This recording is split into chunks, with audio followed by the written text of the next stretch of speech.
Hey, welcome everybody.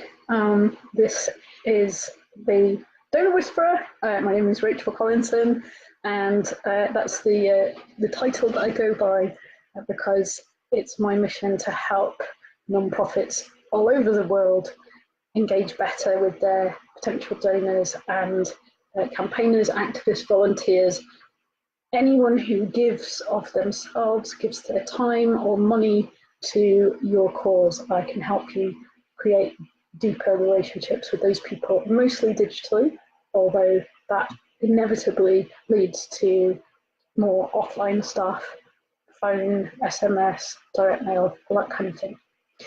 So email is the mainstay of what I do, and increasingly other channels too. So yeah, if you're watching live, thank you for joining me, and please do say hello to me in the comments. I'm going to be reading all of them and responding to your questions, thoughts, concerns. If you've got any gnarly email problems, I'm more than happy to try and help you solve them today. We have until 7 to talk about email. And if you're watching the replay, please help me out by typing #replay in the comments, and that'll help me to understand how many people who watch after the fact. Because I know, some of you may need to watch this during working hours rather than late in the day like this. But for a night owl like me, this is prime time. I encounter a lot of people who have an email list that's just totally flatlining. Their open rate is the same or it's declining. They're getting fewer and fewer clicks on their emails. The unsubscribes are racking up. They feel like they're bleeding donors and bleeding activists. And it's almost like their email list is dying slow death. And it's really, it affects your morale, and believe me, I know what it's like to look at the response to your latest email and it's just not what you hoped for, and it's that just horrible sinking feeling. But I really, there are tons of things that you can do to fix this situation, and even though email is rapidly reaching saturation point, people still send out so many terrible, boring emails. And so it's still not that hard to stand out from the crowd. And I've got all kinds of ideas that we can talk about this evening about how to make your emails stand out from the crowd and how to actually get to that point with your subscribers where they are actually looking forward to getting your email, so that when your email arrives in their inbox, they're like, oh, here it is, I can't wait to read it. So, so many people, I get really frustrated with people who work at nonprofits who kind of assume that people don't want to get their emails, and it's like some kind of chore to receive them. But actually, there's some emails that I get that are a real delight to read, and when I see them come up in my inbox, I can't actually wait to open that email because I know it's going to be something delightful, entertaining, funny, amusing, surprising, and I know that I can help you make that same thing happen for your emails. So I've been doing this for the last 20 years, I suppose. I used to run a web agency. I did that for 13 years. And during that time, I served mainly nonprofits, and I saw an awful lot of different emails go out, and I saw which ones worked and which ones failed spectacularly. And I've worked with all kinds of causes all over the world in different fields, from medical to environmental to political to, yeah, you name it, I've probably worked with them. I've yet to do any work for an opera company, though. I'm not too bothered about that, to be honest. Sorry if you're part of an opera house, not that fast. Everything else pretty much. So somewhere along the line, I've probably encountered the same issue as you with email. So if this resonates with you, if you're really struggling with your email list, if you are you just get that dread when you start to write an email. You don't know what to put.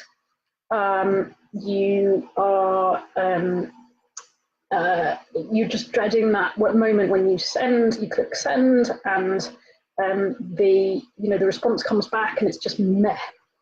I sympathise, but there are so many things that you can do to help. Thank you. We've got comments coming in already that it's nice to hear about my background. Yeah, I think I probably don't talk about it enough. Since running a web agency for 13 years, I've been consulting for the last 7 or so, and I've worked with so many people on improving their emails. And I have, for example, someone that I worked with to help improve their emails. He heard through someone else in his organisation that someone who'd actually come to interview at that organisation had said that they were inspired to apply for a job where this person worked because the emails that he wrote were so good and so warm and funny and inviting, and so much, just a cut above any other emails that this person had seen in the non-profit sector. So I know that I can do the same for you, and that it is possible to get there to a point where people are actually, your emails are so good that other people are talking about them, and brilliant talent are actually applying to work at your non-profit or your organisation just because of how good your emails are. Now, that's not to say that it's easy. Doing this stuff is really hard. So that's why we're here together. That's why we're talking now. So if you've got any concerns, or you think, oh, I couldn't possibly do that, just comment. We're here to support each other. We're here to throw around ideas, and I know that after many years of doing this, that most email lists can be revived. How do we actually do this?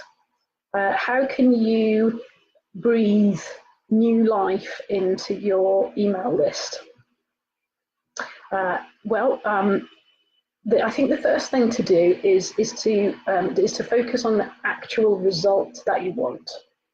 So it's really easy to think, after we did all this work to cope with GDPR and it's just decimated our email list, woe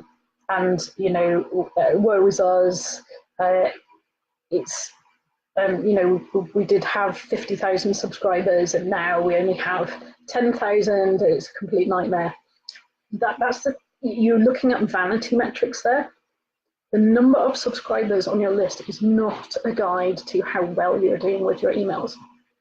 The main thing to look at is, are people responding to you? Are you getting in those vital donations? Are people signing your petition?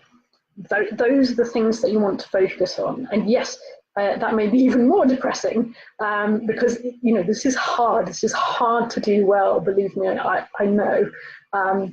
Asking people for donations is the hardest thing in the world, right? I get that.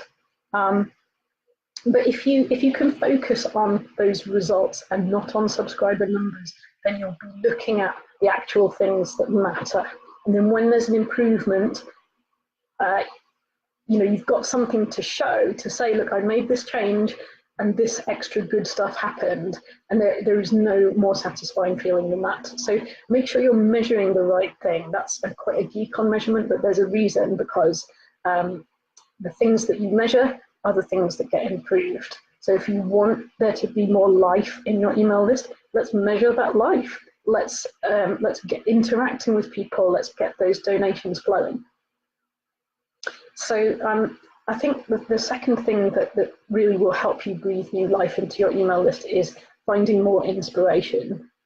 And in times of sort of political doom and gloom like this, that can be hard to find. But I have I have a very repeatable method that I've used with loads of people. Loads of people have learned this, and it's a way of creating messages in your email that will just kind of get under people's skin and stick in there like a barb, and people will remember and talk about it for years to come. And it's a fairly straightforward method. Anyone can do it. Again, it's not easy, but once you start to do it, the results will be very clear almost immediately. And everyone that I've worked with who's followed these steps has seen exactly as they're set out, has seen an increase in their emails. So I have some lovely stories from people who've worked with me on emails, who've put these things into practice, and they've emailed me to say the results they're getting. So I can share those with you, and that'll be coming along. So if you're interested to see how this has worked for other people and what the results are, I can provide you with those, no problem. So I think, you know, you're here because you want to make an improvement to your emails straight away. And so there are all kinds of tips that I can give you. And one of them, I think the key one for breathing new life into your email list to increase the open rate, to increase the click-through rate and get those vital petition signatures, those vital donations, is actually to think very carefully about the time when you send your emails. So this is one of the most important factors in getting an email opened. And of course, you're not going to get a response to your email, you're not going to increase your open rate, you're not going to increase your response rate unless you get that email opened. So, and timing is so crucial to the open rate of an email. Now, I read an article in Vogue magazine once, please, and it said that there are two types of people in this world. There is the type of person who has thousands of unopened emails in their email box. And then there's the type of person, and I fall into this category, who panics if they've got more than 20 emails sitting unopened, unread in the box. And according to Vogue magazine, the more intelligent people fall into the first category, so the type that have thousands of unopened emails in their email box. Now, why am I telling you this? Well, first it's to poke fun at myself a little bit, and to reassure you that you're not alone if you have that kind of an email overload. But really, it's to remind you of the situation that people will be in when they receive your email. So most people actually fall into that category of thousands of unopened emails. With email programs like Gmail and the kind of new generation of webmail, it's very easy. You don't have to file your emails, you don't have to deal with them. It's just very easy to let them accumulate to this massive pile. So what happens is people just look at the last few emails that have come in and put out fires.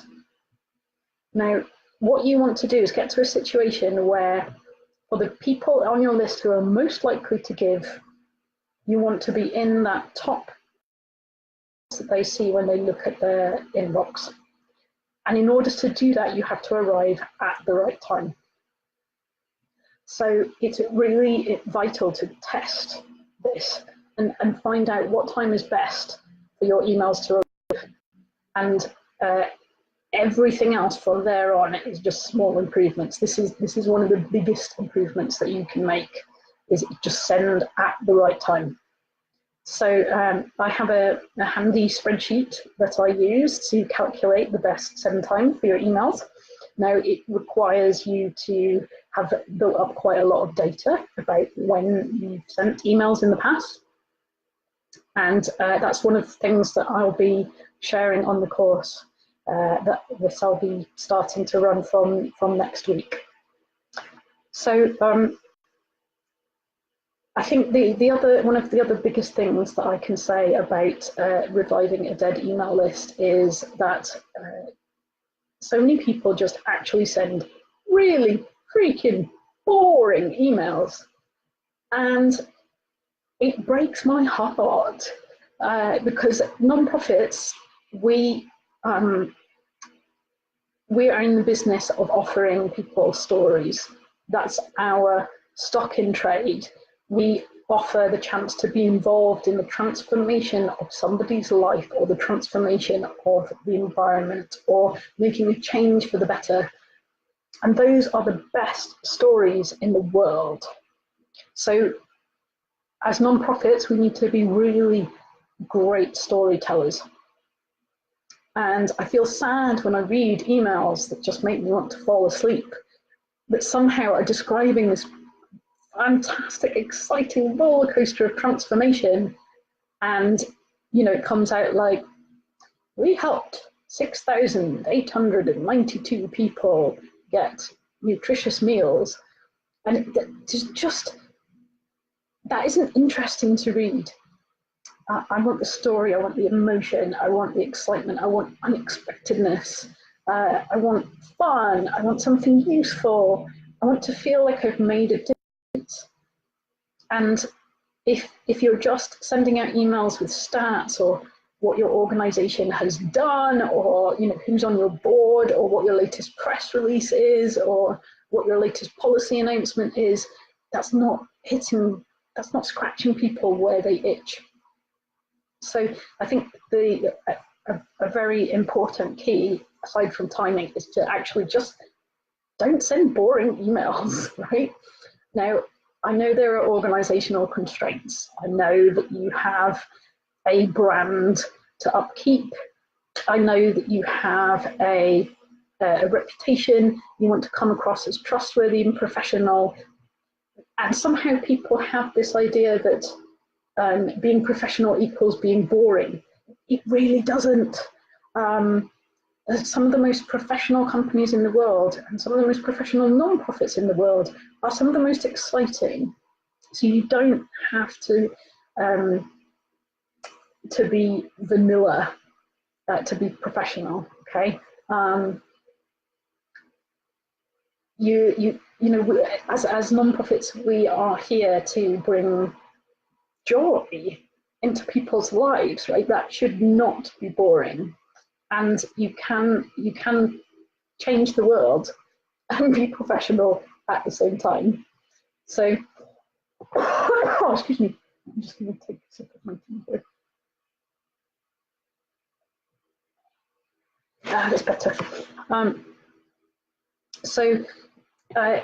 of the ways that I can help you with this is to give you a straightforward method for writing more exciting emails. And I know that when we start working on this method and people start sending out emails that follow these steps, the amount of positive feedback just leaps up. Now, you are after donations and you're after volunteers and campaign actions. I know this. Positive feedback is not what you're measuring. That's not the, that's a step on the road to success, right? It's not the end result that you want to see. But can you imagine someone who is feeling absolutely delighted upon reading your email and then is put off from giving? I cannot imagine that. Delight is one of the first emotions that any potential donor or any activist will feel when they make the decision to give their time or money to you and to what you're doing and the work of your nonprofit. So collect more donors and supporters and deepening relationships with your existing ones is basically like dating. You're there to woo your email subscribers, right? And part of that is bringing to bear the full range of human emotions. and delight needs to be one of those. And when you know you're on the right track to wooing person, when you get this really, really good positive feedback, people are replying, people are connecting with you personally. It's one of the things that I say, and I hear it said quite often in the fundraising community, that people give to people, not to organizations.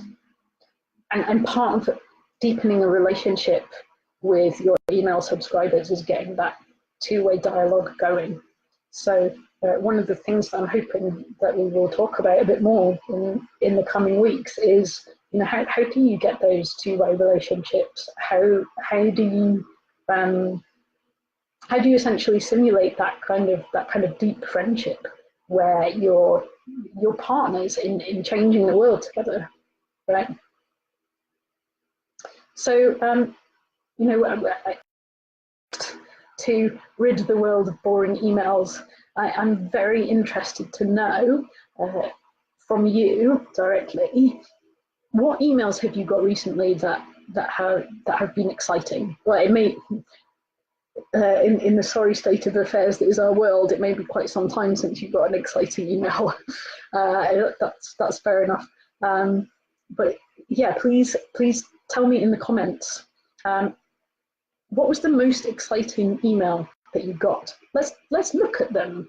Let's find out what makes an exciting email, because Lord knows the world needs more exciting emails in it, right? And I think I often hear people worrying that they're sending too many emails, and it's all about the frequency of the emails that you send, and that's what you should focus on. Nope, forget that.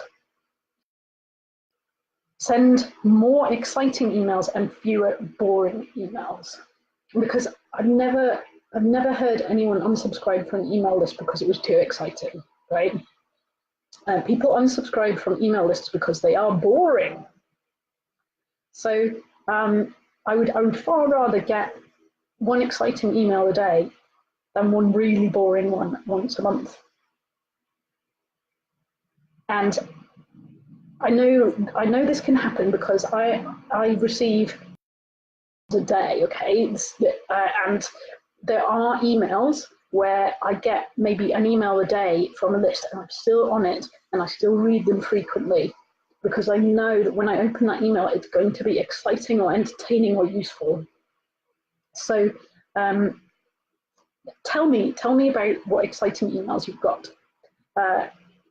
Let me try and think of an exciting email that I've received recently. Well, yes, just this week, I got an exciting email, which it was exciting in a negative way, I suppose. It was someone giving me some bad news. Now, that sticks out in my memory because it created an emotion in me. And I think very often we try and, in our working lives, particularly as British people, the workplace is not a place where emotion gets discussed or dealt with. And yet, in the non-profit world, emotions are our currency, right? We don't have any physical products to give to people who give us money. We don't have anything but good feelings to give in return. People give us their time and you know, spend that precious resource on us. So, you know what? I've lost my thread now. Yes, exactly. Exciting emails. That's what I was talking about. So, any email, even if it's bad news, any email that evokes an emotion. This email that I got that had bad news in it,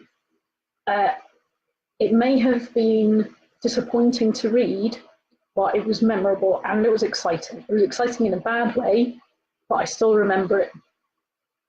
Now, I think sometimes it's easy to think that failure is something to be avoided at all costs, especially when you are a non-profit and you are dealing with people's money that they've given you, expecting nothing in return than that this money does good.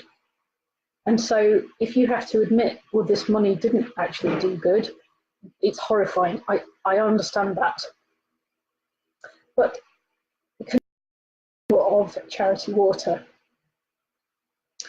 they raised tens of thousands of dollars to install a water well in a developing country, and they were going to have an online broadcast of the installation of this water well, to celebrate raising all that money, and to show that the money is doing something, it's doing good. And it was an actual disaster. The installation of the water well it didn't work at all. It broke, no water came through, and they'd wasted tens of thousands of dollars. And not only that, they'd done it live online in front of the world. What an absolute nightmare. Now, that's the kind of bad news that none of us would want to talk about, right? But actually, because of that disaster, people gave more. It was so surprising, and people were so moved that Charity Water had this really humiliating, disastrous, upsetting thing happen to them, that they gave more than the original appeal. And so I think any emotion is useful in your email communications. So it's well, apart from being bored, that's an emotion we don't want. So I've got some more comments coming in. Oh yeah, so thank you, Liz. She's saying the worst emails are those with no paragraphs and are just so difficult to read. Yeah, I think it's very important to get someone to have a look at your email, to read over it before you send it out. So I think that will, or even if you're in a place where everyone is so busy and no one can help you with your emails, I find it works just to sleep. Take a good night's sleep, come back and look at your email once you've written it the following day, and just read through it. Does it actually make sense? And like a wall of text. And I think it's not many of us were actually taught to use paragraphs properly. So sometimes it can be difficult to know where to break up the text in paragraphs. But I think each paragraph should be about one topic, and each paragraph should be 2 or 3 sentences, and that's it. When you're reading online, shorter is helpful. So yeah, text up into paragraphs is so important, and also using pictures. Now, a lot of nonprofits will start their email with a big photographic banner at the top, and I actually would dissuade you from doing that, mainly because if we go back to the dating, the art of wooing someone is kind of the art of tantalization. It's revealing a little bit of yourself so that the other person becomes thirsty for more, right? And if you have a massive big banner photo in your email, you're giving everything away, and that person has no reason to read more. So what I advise you to do, and at least to try, is to experiment with just starting an email as you would write an email to a friend. Just, hi, first name, and start telling a story. And if you were writing an email to a friend and you had a photo to show, probably it's a photo of your kid or your new puppy or something like that. So you start telling the story and then you show the picture of what you're talking about. And that photo is going to get looked at so much more and so much more in depth, and it's going to mean so much more to the person than if you just bang it up straight away. So in terms of exciting emails, I would love to hear more examples of exciting emails from you. Let me think about another one. One that I mentioned in my training is one that was sent to me by a friend, and it's exciting mainly because it was weird at the time. It was unusual, and I've always remembered it because all it said was "squee octopus," and then there was a little octopus emoji in the subject line. And I was like, "Wow, I can't wait to see what's in this email." And I opened it, and there was nothing. That was it. And yet, like in all the last 10 years of email sending and receiving, that's one of the ones that I remember. So some people would see that email as not professional, but I see it actually as worth more than emails that people have been paid to write, because it's a standout example. Now, you're probably thinking, well, you know, if I sent an email like that to my subscribers, they would be ridicule. And yes, I'm not saying that you should send an email with an octopus emoji in the subject line. But what I am saying is that part of the appeal of that email was that the sender knew me. The sender knew what I would respond to. So part of reviving your email list is to get to know your subscribers better. And there are ways to do that are not Big Brotherish, that feel natural and easy, just as if you were dating someone, the kind of conversation that you would have over dinner, where it doesn't feel creepy or stalkery. It just feels like a natural getting to know you process. And really, when we're using email marketing programs, when we're sending mass email broadcasts, it's easy to forget what an intimate medium is. You can say things on email to people that you wouldn't even dream of saying face to face, right? It's like this kind of, I don't know, brain to brain communication. And so when you're sending out emails to thousands, hundreds or thousands, or even hundreds of thousands of people on your email list, it's easy to forget that what we're trying to do is we're actually trying to simulate a face-to-face encounter with somebody, because that's the most effective way to get someone to volunteer or to join your campaign or to give money to your organization, is to ask face-to-face. You get a response rate of maybe 50% that way, and on email it's 0.05% if you're lucky. So the closer that we can get the email experience to that face-to-face human relationship, that very personal moment of communication, the better.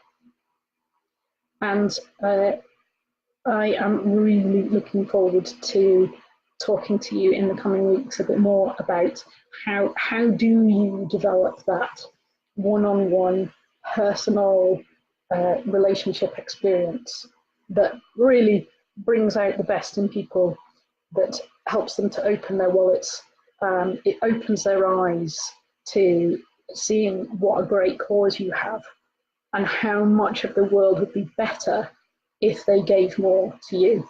Because we're all here because we want to make the world better. We're fed up with seeing so much suffering and angst and dullness, frankly, in the world. So asking for money on email, asking for people's time, asking for volunteers or help, it's a fundamentally good thing to do. And it's a very helpful thing to do, because if you give someone the opportunity to help, then you're giving them the chance to feel fantastic about themselves and feel more hopeful and bring more joy into the world. So I think it's important to remember, all of us together, we're here making that happen for people. We're not taking things from people. We are genuinely enhancing their life. And I'm kind of saying that to myself as much as anyone else here, because I feel all the same things. I struggle to ask people for money. I struggle to ask them to sign yet another petition. But part of doing this is remembering that we are serving others. We are giving them the opportunity to experience something fantastic and really good, the best thing in the world. It reminds me of a cartoon I saw in the Big Issue once. I'm not sure if it was David Shridley. I can't remember the name of the cartoonist, but it was a little strip of an encounter that he had with a homeless person, and the homeless person just shouted out, "What's the best nation in the world?" And this guy was stumped and like looked at the homeless person and said, "I don't know." And the homeless person replied, "The donation." And that was, and he just, yeah, he couldn't help but make one at that point. But yeah, joking aside, someone once said to me that part of being in the non-profit business is part of being in the entertainment industry, which I think it's definitely doing the non-profit world a disservice for sure, because there's something so much more vital and life-giving and kind of tangible and real in like an actual physical building than entertainment. But the similarities between non-profit and entertainment, there are quite a few. You know, we're in the business of evoking strong emotions in people. People watch films and read books and enjoy art because of the feelings that it evokes.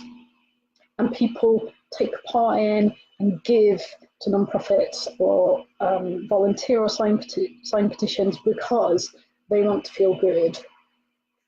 Now, it's kind of, in a way, it's disheartening to think of this. It seems a bit mercenary that people would do this for selfish reasons. And I guess we could get into a philosophical discussion about, you know, is it selfish to want to make the world better? But I think we just have to remember that as human beings, we don't do anything without some kind of reward, whether that's emotional, whether it's good feelings, whether it's food or sex or, you know, a feeling of awe or delight. You know, when we're talking about even something as straightforward as an email program, it's all about an exchange, like a kind of a gift exchange. So you know, the person who subscribes to your email list is giving you their data, they're giving you their attention, they're giving you their time, and hopefully they'll be giving you their money as well, right? And you, in return, are giving them great stories, the feeling of exhilaration and joy and satisfaction and pride. So it's not like you're only taking, you're giving as well. And that's just really important to remember when you're looking at reviving an email list. What are you giving back to your subscribers? And there are so many ways to do that, ways that you may not even have thought of, really simple things that you can do that really create those moments of awe or pleasure or delight in your subscribers. So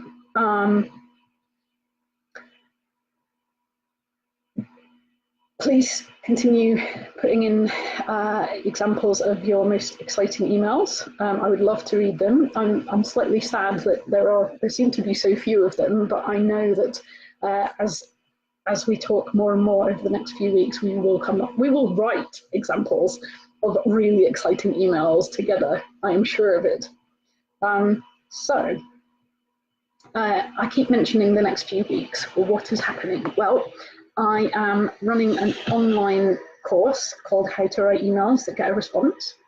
We will be starting next week on Wednesday at 1 p.m. There will be, over 3 weeks, there will be 4 90-minute sessions at the same time. And we will be going through step by step all of the things you need to do to set your email list up for success and to get those all-important responses and to really breathe life back into your email list. So at the end of the course, so many people who've done this course already have told me that they come out of the course feeling really excited at the increase in results that they've got. They have stories to tell their colleagues about what they've learned on email, and they've tried things out, they've run tests, and they've learned stuff about their subscribers that they can carry through into future emails.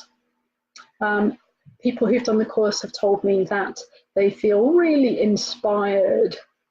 Their team have a new spark of inspiration when they're writing emails, and so I ran this training in person for a day last week on Friday, and one of the participants actually said, normally by this time on a Friday I would be dog tired, especially in training, but I actually feel excited about writing emails now. Even I didn't expect that, but I know that there's so much. There are so many creative things that we can do together to bring that spark of inspiration back to your email program together. So a number of people have told me, and they are people who've worked really hard on putting into practice the guidelines and the methods that I'll be showing you in this course. So many of them have come back to me to say that their fundraising goals have not only been met, but they've been surpassed. So it's not unusual when an organisation takes on these methods that they will see double or triple growth in their fundraising, their money in just through their email program. So it sounds I know it sounds unbelievable, but I have the results. I can show you. I can introduce you to the people who have got these results. And it is in a world of boring, terrible emails,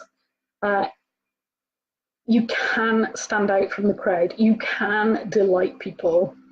And I get really excited when we kind of open the doors to showing you how. Just everything gets better. So I just can't wait to help more of your campaigns turn around, and for us to be partners in sending better emails.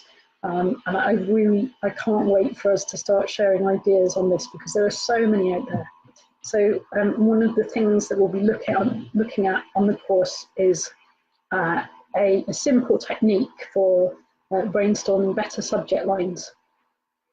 And the ideas that come out of that session are, I still giggle when I think about some of them, because there's something about working together on subject lines that brings out great ideas in people, way more than we could do alone.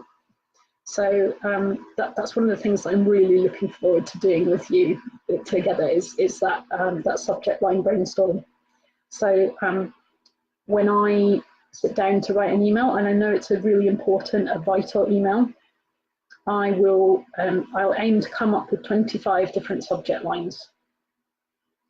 Now, I know that sounds terrifying, and believe me, when you're trying to write down 25 subject lines and you get to number 20 and you run out of ideas, it's painful. But one thing that I've noticed when I've done this is that the first subject line I write is never the one that wins. It's always when I start to scrape the barrel that the corker, the really good subject line, just pops out. So and I sometimes end up doing that alone, but I know how much more powerful it is when people get together, and whether that's online or whether that's in the pub or whether it's in a in an office building to brainstorm subject lines. So that's one of the things that we're going to be doing together over the next few weeks if you join the course. And I'll be posting a link soon where you can go and buy a ticket. The tickets, the ticket sales close on Monday, so there's not a lot of time left for you to join. And this is the first time I've run this course online, surprisingly, I know. So I'm putting it out there at a lower rate. It's going to be £95 for all 4 sessions, which at less than £25 a session is an absolute steal. My normal hourly rate is way more than that. So you're gonna be getting me full on for a tiny fraction of the price of normal, and that fills me with joy, actually, because there's so many small and medium-sized charities who say they would love to do my training, but they cannot afford the £400 ticket price for the whole day. So what I've done is I've very carefully condensed this down into a format that we can run online together, and it means that I can still do this and still keep a roof over my head, but at far a fraction of the cost. So for this initial, for founder members of my online course, it's going to be £95. So now you may be thinking, well, 90 minutes, that's a lot of my time. Especially if there's 4 sessions of 90 minutes over 3 weeks. Well, they will be recorded. So if you get a ticket, then you don't have to join at 1 p.m. on a Wednesday. You can watch later. Now, it will mean that you will miss out on that live interaction with your peers, but there will be exercises and tasks that we'll be doing together that will take place at the time when is most comfortable and easiest for you. So, if there's feedback, if you want to join in a brainstorm, for example, we can do that online together, but at different times. So the course will work around you. But there is this minimum commitment of 4 90-minute sessions. And the thing is, this is online. We're going to be, it's going to be digital video, web conferencing, and a mix of that and other online methods. So there'll be a Dropbox full of goodies for you to download and use and respond to, and assignments and that kind of thing. So you can basically do this in bed if you want. I know I am guilty of working while in bed, but it's with something like this, when you're being creative, actually sometimes bed is the best place for ideas. I'm not sanctioning working from bed, by the way. I don't think it's terribly healthy to work from bed, especially if it's just a place where you relax or sleep and whatever else. Why did I get here? I don't know. Oh dear. So essentially what I'm saying after that bizarre ramble is you need to make time for this, but it doesn't have to be at the set times when I'm running the course. You can join at your leisure. So if you want to get a ticket, do it before Monday, because after this, I will not be charging £95 for the course again. It won't be that cheap again, because once it's all polished up, I've got feedback from people, and it's really it's working like clockwork. I need to put it up in order to keep the rent paid. So if you join now, you will have access to those videos forever. You'll have access to all of the goodies, including the spreadsheet that helps you work out the best time to send emails. That will all be available to you. So it's worth joining at this stage, because it will, I just can't offer it this cheap again.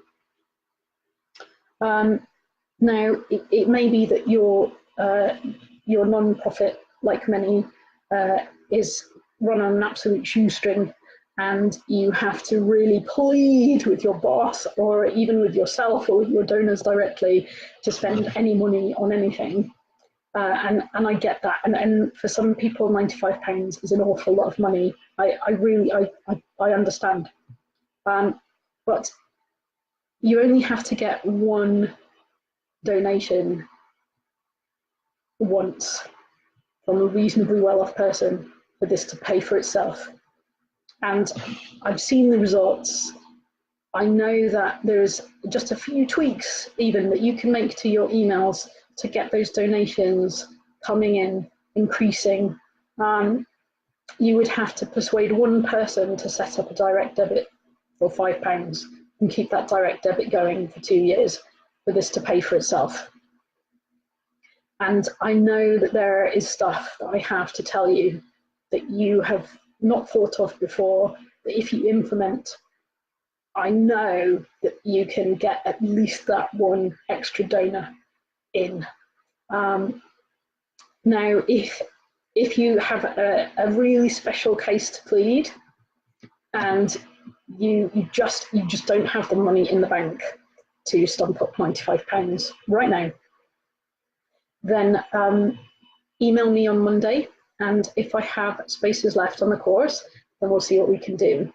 But with this course, I'm not going to have more than a certain number of places available, because if there's dozens of people joining, it would be too much to manage. So I'm going to keep it just to a limited number of places, because I want them all to be non-profit specialists, or people who are going to put this to good use in the service of humanity and the planet. And if we have more than 30 people on the course at the same time, it's going to be too chaotic and shambolic. And I want to be able to spend personal time with everybody, and make sure that everyone gets really, really good value from this. So if I still have places left on Monday, then let's talk about what we can do, because I really don't want anyone to miss out on this just because of the money situation, okay? So please do drop me a message. Facebook Messenger is the best way to get hold of me, or you can email me. So yeah, just let me know, because I really do not want budget to be a barrier. But I know that it's money well spent. So all you would have to do is let's say you have an email list of 500 people, and whenever you do an online appeal, you raise £500. That's about average, £1 per person per appeal. All you would have to do is increase your open rate by a few percent for this course to pay for itself over the next 2 years. And I know we can do that. I cannot wait to show you how. So if you have any questions at all, if you have any problems that I've not covered, if you want more information about the content of the course, I can provide all that. Just ask me questions in the comments. I will check and reply to every single one, I promise. So we're nearly done. Thank you for sticking with me all this way. I hope that you got some benefit out of it. If that you learned something that you're going to put into practice from this, please tell me in the comments. If you're feeling a little bit more inspired about using email, about reviving your list, then please tell me, because I thrive on your feedback on stories of you know, what clients have done in response to in response to my work, and there are plenty already, but every extra one is just delightful. It's why I do this, because you know, I didn't choose a career in the non-profit world for the vast riches. I chose it because I want to make people's lives better, and that's the most important thing to me. So just to remind you, I'm the Donor Whisperer. My name is Rachel Collinson, and my work is all about helping you to connect more deeply with your donors, your potential donors, your supporters, campaigners, anyone who is giving time or money to your nonprofit or your cause.